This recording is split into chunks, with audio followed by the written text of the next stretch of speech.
Vou também partir, né, do nome da mesa, o capitalismo está nos adoecendo, saúde mental para além da clínica. Bom, estou muito contente porque o objetivo de estar além da clínica me faz estar aqui com vocês através desse jornal Fase Oral. Esse não é de odontologia. Outro dia a moça, nossa, que legal, que bacana, que diferente o jornal. É de dentista? Não, moça. É um jornal de política, de psicanálise e de arte. E a ideia é que ele tenha esse humor, né? Esse humor ácido. Porque, assim como, né, os colegas aqui estão falando, né, sobre temas psicanalíticos, uma coisa que é fundamental quando a gente pensa em conversar, em estabelecer pontes, em se conectar com as pessoas, muitas vezes através do humor, através da brincadeira que a gente consegue falar de assuntos sérios, de assuntos como, por exemplo, o fascismo, né?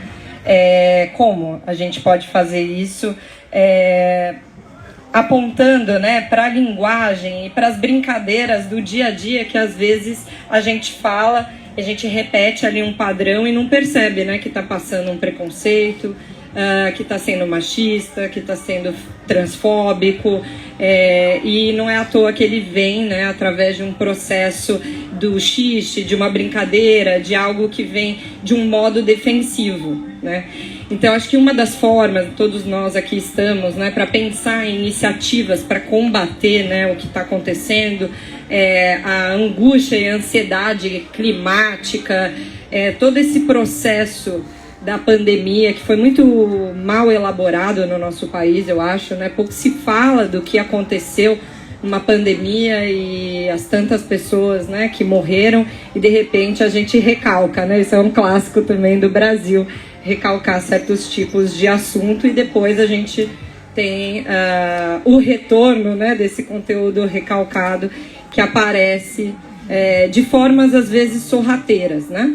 Então, as piadas, né, é uma forma disso aparecer, mas quando a gente está falando desse processo da pandemia, né, de estar fechado, aqui acredito que tenham muitas pessoas que vivam também em centros urbanos, né, São Paulo, Rio de Janeiro, que ficaram isolados, que passaram por todo esse processo, perderam também, né, entes queridos aí tudo isso que aconteceu.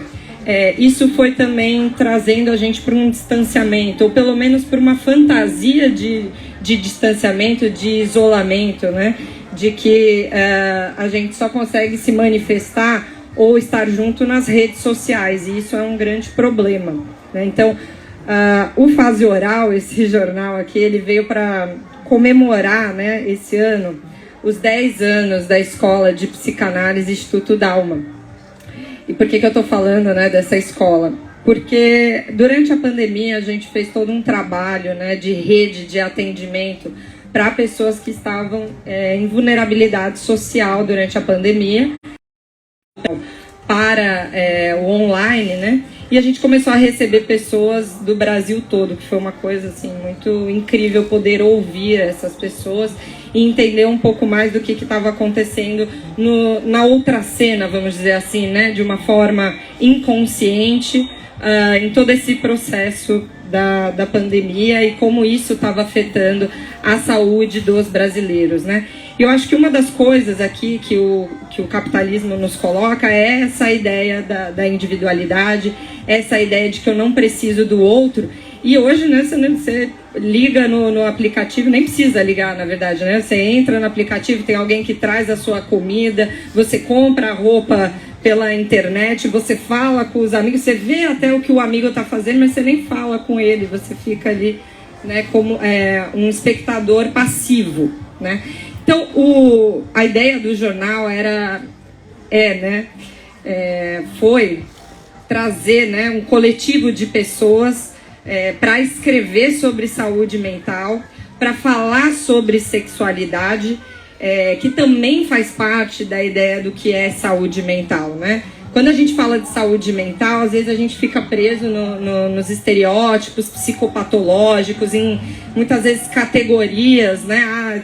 Tá depressivo, precisa de determinado remédio. A saúde mental, ela é tratada muito como uma patologia, né? Só quando a pessoa tá doente mesmo. E quando a gente está falando de saúde mental, a gente está falando de algo muito mais amplo. A gente está falando da emancipação do sujeito, a gente está falando da potência desses corpos, né? E que politicamente é muito interessante que esses corpos eles sejam subjugados, que eles estejam limitados, que esse corpo ele seja reprimido, porque assim, né? Aqui o fase oral, né? Um trocadilho. O Freud deixa uma coisa maravilhosa pra gente, que é a questão da sexualidade, né? Como uma potência de energia, como a nossa potência também psíquica. E ela não está só atrelada ao ato em si, né? Do sexo, mas é a nossa capacidade de se mover no mundo. Então, é muito interessante, né? Para o governo, para o Estado, para o capitalismo, que vocês fiquem enclausurados nas suas caixinhas, apenas ali com o dedinho, cada vez mais passivo diante da vida, esse corpo cada vez mais passivo, mais separado, anestesiado, alienado, né, de si próprio. Então, quando a gente está falando de discutir a própria sexualidade, de falar sobre esse assunto e de também escutar, porque eu acho que hoje a gente está com uma dificuldade muito grande de escutar o outro, e ainda mais se esse outro não é meu espelho. Então, como que a gente combate o fascismo? Também é conseguindo conversar com aquilo que é diferente de mim, né? Tendo essa empatia, fazendo esse exercício de uma escuta ativa, né? Não só tá conversando querendo falar de si, sabe assim? Você às vezes está conversando com a pessoa e você fala, pô, essa pessoa não está me ouvindo, né? Ela está aqui parada, mas ela está pensando, sei lá, no que ela vai postar, o que né, sei lá, vai comer daqui a pouco, né? Então, como que a gente pode exercitar essa atenção plena, essa escuta com maior qualidade? Porque só assim a gente vai conseguir desenvolver uma empatia necessária para repensar esse mundo, né? Repensar caminhos. Então a saúde mental ela vai muito além, né? E aqui é uma alegria eu estar com essas pessoas aqui na mesa, com o Siddhartha, porque, por exemplo, uma das coisas que eu acho que a gente tem que trazer como saúde mental é a cultura popular, né? A gente descriminalizar, né, a maconha como um caminho também de tratamento da saúde mental. E é claro, né, que todas essas práticas, principalmente dentro da cultura popular, sempre foram, né, julgadas e foi tentado, né, excluir, mas elas resistem porque elas realmente provocam, elas colocam o corpo em movimento, elas fazem você perceber outras coisas, né, sobre você mesmo. Ter um controle do próprio corpo é algo revolucionário. Porque quando a gente tem controle do próprio corpo, a gente consegue sair, né? De certa forma, a gente não sai do sistema, mas a gente consegue tomar uma atitude. Sair de um lugar passivo. Sair, muitas vezes, de um lugar de uma culpa cristã que a gente só fica ali, né? Ah, eu sou machista, eu tenho isso, mas o que você faz para além disso? A gente tem que criar juntos essa ética, né? Ir para uma prática, porque senão a teoria... ela fica vazia, né? E a gente precisa disputar essas palavras também, esses significantes, porque se a gente deixa eles, né, aí os outros discursos, né, as disputas discursivas, de narrativas, vão pegando essas palavras e vão colocando os significados que elas querem, né? Então é importante que a gente esteja sempre retornando e lembrando das lutas, do que aconteceu, falar da pandemia, trazer, né, para o debate. Não é à toa que é o país mais depressivo, né, da América Latina, porque o que aconteceu aqui, ainda mais para quem entendia o que estava acontecendo aqui, foi muito angustiante e continua sendo, né? E como que a gente vai juntos, só é possível juntos a gente tomar decisões e caminhos diferentes, respeitando também, né, quem já estava aqui, porque aqui também com certeza é um território que tem muita história também, tem muita luta, né, e a luta ela não para nunca, né, mas a gente precisa se juntar, porque juntos a gente é muito maior. Então, eu acho que é isso, assim, trabalhar nessas questões e trazer sim para o debate, e trazer para o debate aquilo que está em torno do tabu, né? Então, eu acho que sempre quando a gente está diante de um tabu, é um indicativo de algo que pode trazer conteúdos muito complicados para a nossa vida, né? O que é se conhecer? É quando a gente também se desafia a se olhar, a olhar para o outro com mais empatia, desenvolver mesmo essa escuta, esse estofo emocional, porque a gente vai precisar, né? A coisa não tá lá no futuro, né? Ela já está aqui, a gente sentindo aí, pessoal do Rio de Janeiro, 60 graus de sensação térmica, gente, não é uma coisa que vai acontecer amanhã, ela já está aí, né? E como que a gente vai ir por outros caminhos? É só através da escuta e da fala, né? Então, para quem não conhece o Fase Oral, gente, tá por aí também, divulgando. Sigam a gente também nas redes sociais, @FaseOral, para trocar. Quero saber também a opinião de vocês sobre esse projeto na guerrilha, construído com artistas, psicanalistas, que quiseram colocar, né, a sua voz e expressão. Porque, no fim, quando a gente está falando de voz, é interessante, né? Mas o que produz a voz? O que produz a voz é o corpo. A voz sai do corpo, né? E a voz também é algo que, dependendo em qual lugar você está na estrutura, né, social, essa voz é desde sempre silenciada. E esse corpo, né, também fica silenciado, também fica podado, né, de toda a sua potência. Então, a gente falando sobre esses assuntos e entendendo, né, esse lugar do outro, a gente consegue ir também tirando essas couraças, né, que o Reich, que o nosso colega aqui falou, psicanalista, né, com a ideia das nossas couraças, né, a sociedade também vai moldando o nosso corpo e deixando ele cada vez mais limitado, né, dentro da grande possibilidade que a gente tem. Então, um dos caminhos aqui, né, é a cultura popular, gente, é a música, é a gente se unir e conseguir conversar com as pessoas que são diferentes da gente, porque se a gente só ficar, né, conversando com aquele que pensa a mesma coisa, e que maravilha, né, é gostoso, mas a gente precisa ir para esse movimento dialético, e que a gente está vendo todo esse momento nas redes sociais de ódio, porque ali também se forma uma bolha, né, de iguais.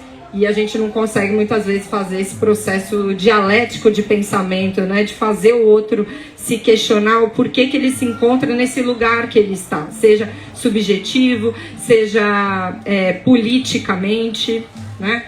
Então, é isso, gente. Não vou me alongar mais. Obrigada. Muito obrigada.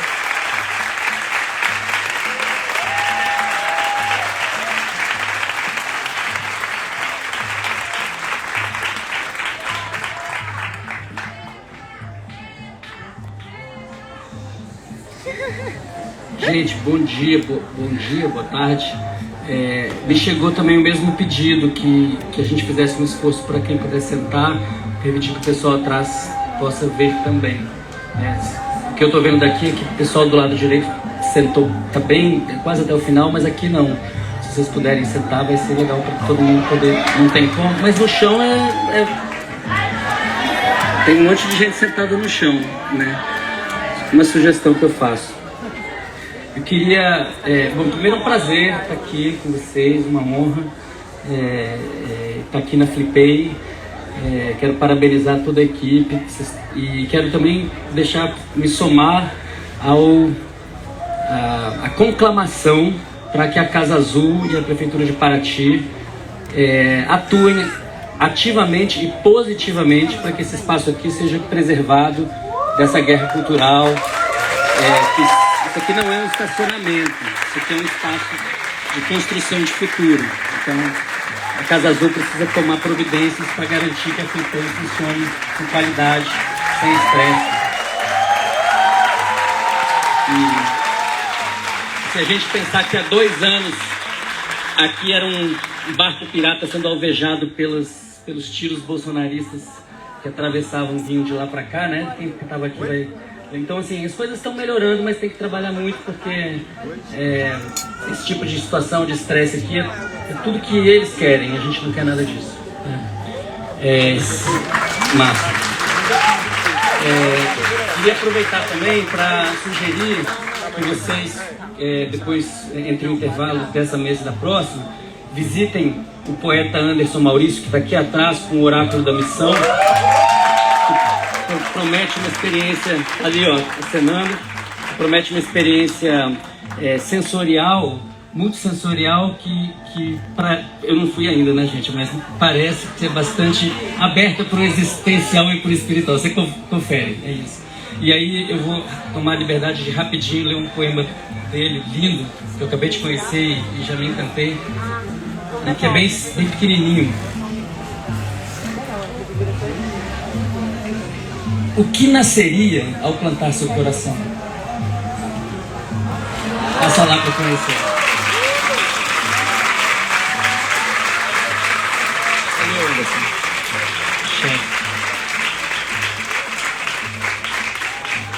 Gente, é muito legal estar aqui nesse espaço para falar disso, de saúde mental. Até porque, em geral, a gente sempre fala em doença mental, né? E o que interessa mesmo é falar de saúde mental. E colocar a saúde mental na chave do capitalismo é a contradição total, né? Porque o capitalismo ele só produz doença mental. E o que é muito louco do capitalismo é que ele produz doença mental para todo mundo. Porque opressores de raça, de gênero, de classe, de orientação sexual, de religião, de qualquer coisa, são pessoas extremamente adoecidas. São pessoas que, se você chega perto dessas pessoas, você vai encontrar o inferno. Você não vai encontrar que a pessoa está de boa, sendo opressora. Ela está no inferno dela, né? E ninguém aqui sabe o que acontece depois de morrer, né? Mas existe um certo consenso que no finalzinho da vida, você passa por toda a sua vida. Você tem um acesso ao que você viveu. Isso pode acontecer por razões espirituais, extrafísicas ou por razões neurobiológicas. Quem tiver interesse numa interpretação biológica disso, assiste um filme chamado Waking Life, não sei como é que chama isso em português. Um filme de uns 20 anos atrás, que mostra uma pessoa morrendo e um sonho dentro de um sonho, dentro de um sonho, dentro de um sonho, o tempo vai se lentificando e talvez a vida eterna seja só o tempo infinito da morte dos neurônios. Talvez. O fato é que eu acredito, aqui se faz, aqui se paga.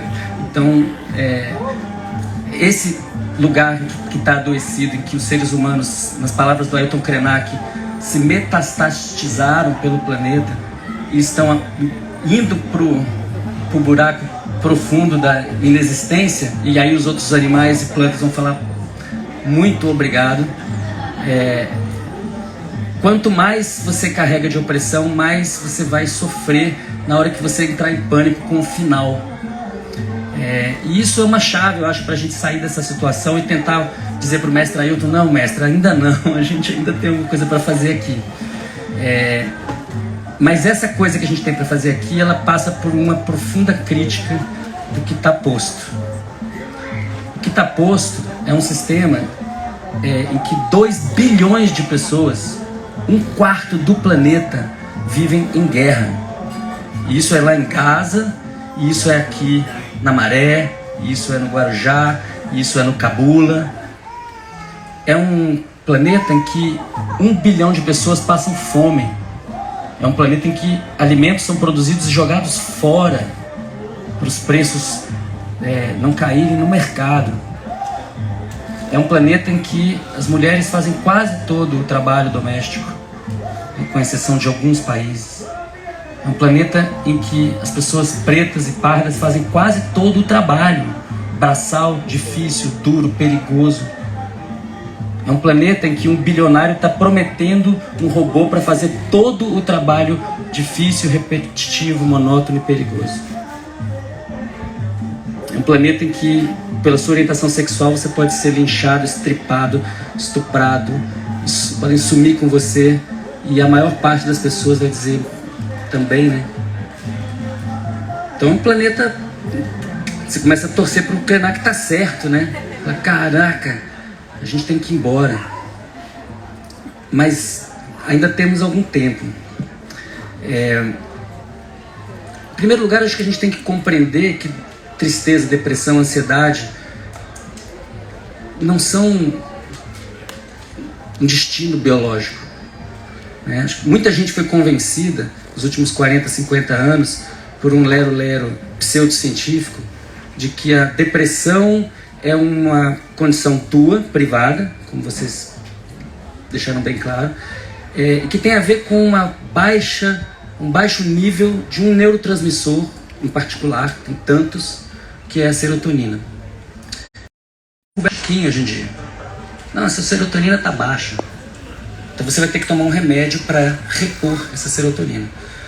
Esse lero-lero pseudocientífico, ele opera para empurrar para as pessoas substâncias que vão piorar muito a qualidade de vida delas no longo prazo, mas que no curto prazo podem ajudar elas a serem funcionais no sistema.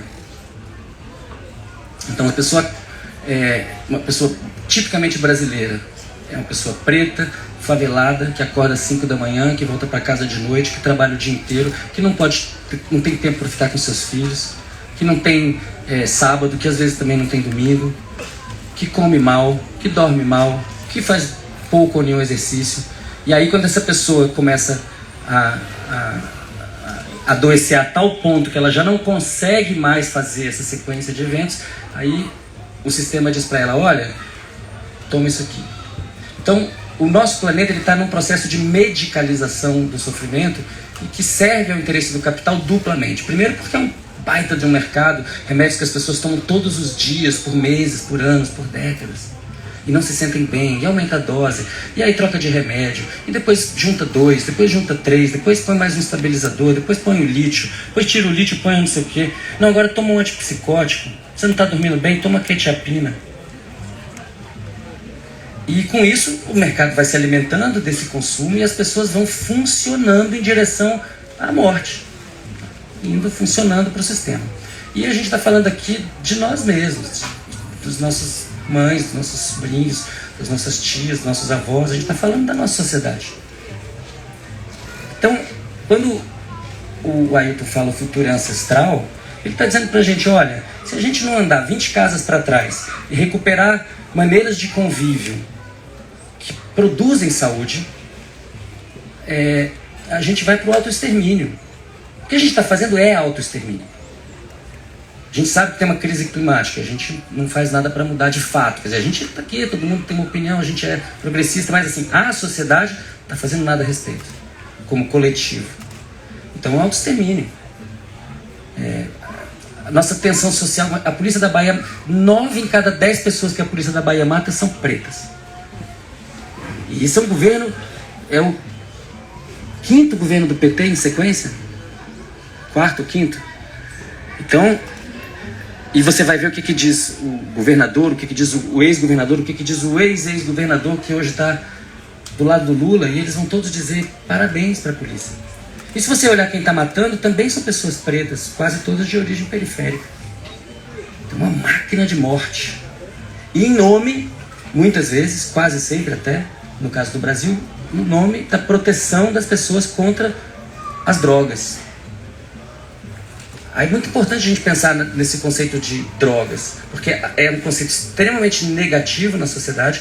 As pessoas veem drogas com muito estigma, elas são contra as drogas. Mas quando elas falam que são contra as drogas, elas são contra uma quantidade muito pequena de drogas. O universo de drogas listas é gigantesco. Essas pessoas que são contra as drogas, elas são a favor da cerveja, a favor do Rivotril, a favor do açúcar, a favor do diazepam, a favor do Tegretol, a favor, etc, dos corticoides, eles são dos antibióticos. é uma quantidade gigantesca de substâncias lícitas e elas acham que nada disso é droga. Elas inclusive falam álcool e drogas. O que você fala assim, eu estou entrando num avião e o piloto ele fumou um baseado ou ele tomou uns uísques. O que você prefere? Veja, eu não estou fazendo aqui apologia de nenhuma substância. Mas eu quero reforçar o fato de que as drogas que são ilícitas por razões absolutamente distintas daquilo que as pessoas acham que é verdade. As pessoas acham que as drogas ilícitas são as drogas perigosas. E que as que são lícitas são... Beleza, ou seja, tarja vermelha e tarja preta pode. Se for verde, não pode. E hoje a gente está nessa situação louquíssima no Brasil, em que 75% mais ou menos da população validam o uso terapêutico da maconha e mais ou menos a mesma proporção não validam o uso recreativo, adulto da maconha. Então, se você tiver com uma horrível dor de cabeça, você pode usar um CBD. Se você quiser ouvir uma música legal, não pode. Isso tem a ver com a nossa culpa cristã, tem a ver com a nossa herança escravista, patriarcal, de opressão e de negação do prazer.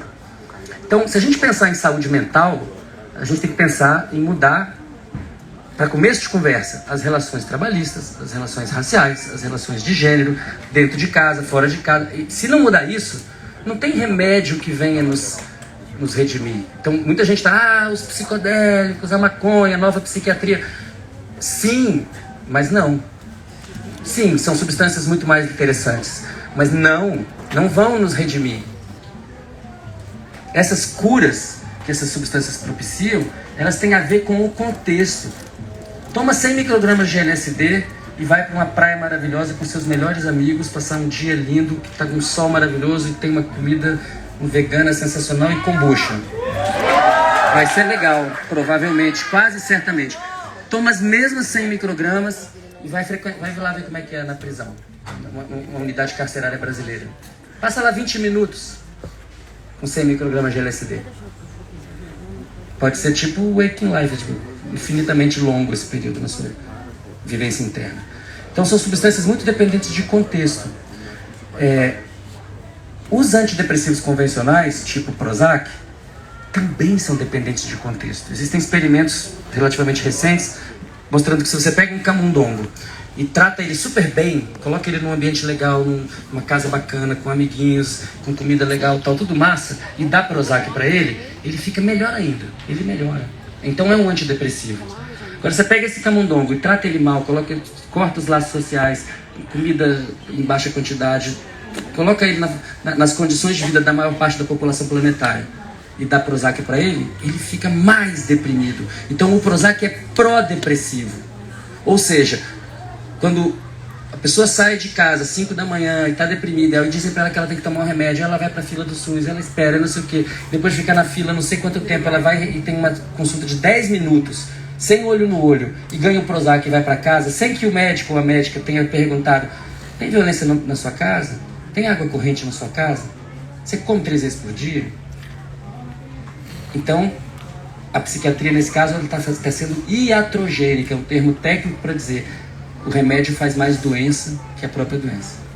Porque o remédio vai piorar a condição dessa pessoa nessa situação. Aí a pessoa piora e fala: tá vendo? Não tem condição essa pessoa. Tira, demite. Então o que o sistema vai fazer conosco, e eu estou falando conosco porque, embora a maior parte das pessoas aqui seja branca, como eu, e embora a maior parte das pessoas aqui pareça ter um lugar para dormir todo dia, veste e come todo dia, então nós não parecemos representantes da maior parte da população brasileira, mesmo assim eu arrisco dizer que todas e todos nós vamos sofrer um grande risco de perder o emprego nos próximos 10 anos por causa da inteligência artificial. Está vindo aí a eliminação de 300 milhões de empregos pela estimativa do capitalismo, que Goldman Sachs fez essa estimativa há poucos meses atrás. Porque quem perdeu o emprego nos anos 60, 70 para as máquinas, como Marx previu muito bem, a propósito, foram os agricultores. Nos anos 80, 90, os metalúrgicos, os operários. Agora, é nós. É escritor, é jornalista, é cientista, é médico, advogado, é o pessoal do audiovisual, é o pessoal da música. Porque a inteligência artificial, ela compõe, ela escreve, ela copia, ela faz petição de vir para advogado, ela faz tudo isso. Radiologista já era uma profissão que pagava super. Hoje em dia, o algoritmo faz melhor. tem menos erro de um exame para o outro. E quem treinou o algoritmo foram os médicos. E agora eles vão perder o emprego. E se a gente não se tocar disso muito rapidamente, a gente vai perder a chance de fazer valer aquilo que o Suplicy está falando há décadas, que tem que ter uma renda básica universal bacana para todo mundo. Tem que ter. Se não tiver, a gente vai ficar sem emprego e o capitalismo vai ficar... A gente devia estar em pânico, gente. A gente devia estar em pânico. A gente não está em pânico porque é tão absurdo e está sendo tão rápido, mas a gente devia estar realmente assim, caraca, velho. Os robôs estão chegando. Os robôs são dos bilionários. Os bilionários é que fizeram os robôs, são eles que fizeram as inteligências artificiais. O Elon Musk já falou que vai fazer o robô para tirar os empregos da galera. Ele falou. E ele falou, tem que apoiar a renda básica universal. Só que ele não é um cara ético, então ele vai vender o robô dele e o resto que se lasca. Isso para dizer o seguinte, a gente está no momento do vai ou racha, os conceitos velhos não nos servem. Eu me lembro, há 2 anos, há 1 ano eu estive aqui na Flipei, né? E o pessoal estava falando em criar 20 milhões de empregos industriais. Eu falei, não é esse o movimento. O capitalismo vai eliminar os empregos. A gente tem que lutar para ter a renda básica universal, para a gente poder continuar a viver, e o capitalismo vai continuar a girar. Se ele não fizer isso, ou ele acaba todo esse sistema, o que é muito improvável, ou a gente vai sair do consumo, ou seja, os robôs vão não só produzir tudo, mas vão consumir também. Você fala, pô, isso é ficção científica? Isso parece a Faria Lima fazendo uma reunião de sexta-feira imaginando um futuro próximo. Então, vocês podem chamar de apocalíptico, mas eu tô vendo que a gente só vai ter jeito mesmo se a gente se aquilombar e se aldear. E isso mas isso é um clichê, gente. Isso é um clichê. Isso é um clichê. Eu vou ser mais explícito do que eu quero dizer. Existem pouquíssimas oportunidades nessa sociedade aqui para que a gente faça inversão de perspectivas. O que eu quero dizer com isso?